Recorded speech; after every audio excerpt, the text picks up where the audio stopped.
அப்போ கலையனாருக்கும் உடனே கலையனாருக்கும் சொல்கிறாரு சாமி போயிட்டு ஆசிரியர் தூக்கத்தில் சொல்கிறாரு, கலையனாரே எழுந்துரு எழுந்துரு, நீ போய் உன் வீட்டுக்கு போய் பாலும் கண்ணலும் கலந்த சாதம் நீ சாப்பிடு, நெய் எல்லாம் அரிசியில் சாப்பாடு சாப்பிடு அப்படின்ட்டு. உடனே துடிச்சு பிடிச்சி எழுந்துக்கிறாரு.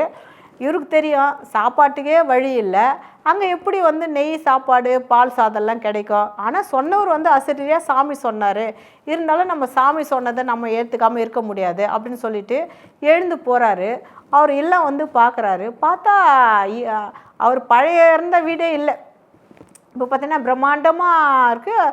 அவருக்கு தெரியல, தன் மனைவி தான் வாங்க வாங்கன்ற தன் மனைவி பார்க்குற சாதாரண நூல் சேலை தான் கட்டிட்டு இருந்தாங்க இத்தனை நாள். அன்றைக்கி பார்த்தீங்கன்னா அவங்க பட்டு புடவை, கழுத்தில் இந்த மஞ்சள் சரடை தவிர இல்லாமல் இருந்தது இவர் போகும்போது. இப்போ பார்த்தீங்கன்னா கையில் பார்த்தீங்கன்னா தங்க வளையல், கழுத்தில் பார்த்தீங்கன்னா தங்கம், எல்லாம் ஆளே வந்து வித்தியாசமாக மாறி இருந்தாங்க.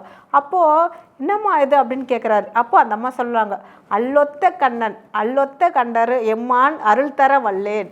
அந்த வந்து சாமி நம்ம நீங்கள் எப்பவும் கும்பிட்ற அந்த அமிர்த கடேஸ்வரர் தான் இவ்வளோ அருள் பண்ணார் அப்படின்னோடனே பெருமானோட கருணை எண்ணி அப்படியே கண்ணீர் விட்டு அழறாரு. அப்படியே உடனே இப்போ வசதி வந்தோடனே கதவு மூடுன்னு சொல்லலை தன் மனைவி கிட்ட, ஃபுல்லாக இப்போ கதவு திறந்து எல்லாருக்கிட்டையும் சொல்கிறாரு. அக்கம் பக்கம் வீடுங்களெல்லாம் போய் சொல்கிறாரு, எல்லாரும் வாங்க எல்லாரும் வாங்க, உங்களுக்கு என்ன வேணுமோ, சாப்பாடு வேணுமா, இல்லை நவதானியம் வேணுமா, இல்லை துணிமணிங்க வேணுமா, இல்லை பணம் ஏதாவது தேவையா, நீங்கள் எந்த நேரம் இரவு பகல் பார்க்காமல் எந்த நேரத்தில் இந்த கதவு வந்து வீட்டு கதவு எப்பவுமே திறந்த வண்ணமாகவே இருக்கும்.